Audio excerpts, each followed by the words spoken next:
Kemudian ada lagi satu kajian yang menunjukkan kajian antropologi. Ya, kajian ini melihat bagaimana Melayu Proto, Melayu Deutero, ya, dan bagaimana mereka menganut agama. Jadi ada disebutlah ya dalam beberapa tulisan mengatakan orang Melayu ni menyembah patung, menyembah pokok kayu, percaya kepada jembalang, percaya kepada jin yang ada di air, di hutan, di dalam tanah. Maka timbullah perkataan-perkataan seperti jembalang tanah, jembalang air, jembalang angin, macam-macam. Ini dianggap sebagai satu kuasa lah, satu kuasa. Kuasa sama ada gangguan ataupun kuasa yang superficial lah, yang besar ya. Baik.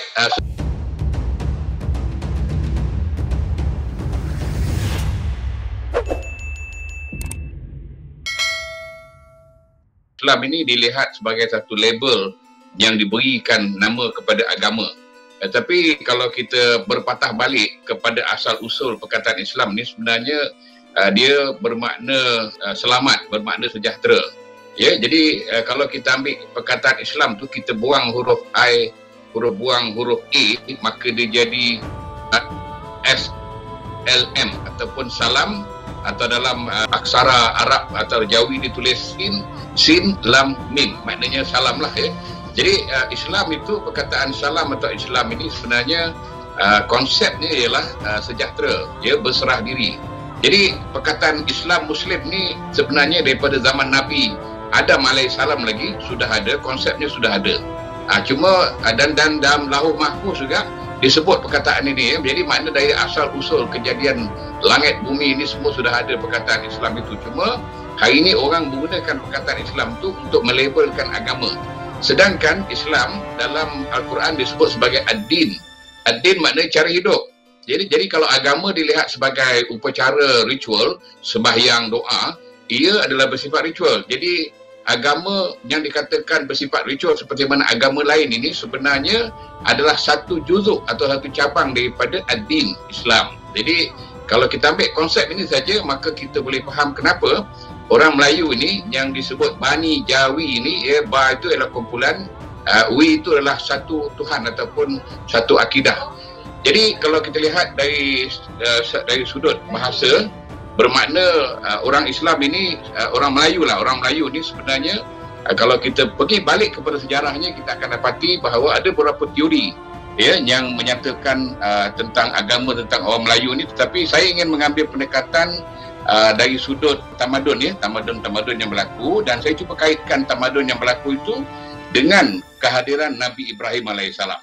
Kajian Melayu tentang asal-usul Melayu ni dah dijelaskan oleh banyak pihak, termasuk Profesor Dr. Zafarina ya, dalam kajian DNA-nya, satu kajian saintifik yang cukup cantik, cukup baik, yang telah mengesahkan banyak perkara. Jadi kita lihat kajian tentang Melayu, tentang agama ni dikaitkan dengan bukti-bukti arkeologi, misalnya artifak ya, ataupun candi ataupun patung seumpamanya. Jadi saya pernah mendengar Dr. Masud pernah sebut sebelum ni, dia pernah bertanya kepada Profesor Emeritus Datuk Dr. Hassan Suhaimi ya, berkenaan dengan ada tidak pernah ya pakar arkeologi yang terkenal tersohor di Asia Tenggara ini jumpa satu patung yang disembah oleh orang Melayu. Ya, Profesor Emeritus kata tak ada. Jadi maknanya orang Melayu ni dia tidak menyembah patung, dia tidak ada agama itu. Ya. Kemudian ada lagi satu kajian yang menunjukkan kajian antropologi. Ya, kajian ini melihat bagaimana Melayu Proto, Melayu Deutero, ya, dan bagaimana mereka menganut agama. Jadi ada disebutlah ya dalam beberapa tulisan mengatakan orang Melayu ni menyembah patung, menyembah pokok kayu, percaya kepada jembalang, percaya kepada jin yang ada di air, di hutan, di dalam tanah. Maka timbullah perkataan-perkataan seperti jembalang tanah, jembalang air, jembalang angin, macam-macam. Ini dianggap sebagai satu kuasa lah, satu kuasa. Kuasa sama ada gangguan ataupun kuasa yang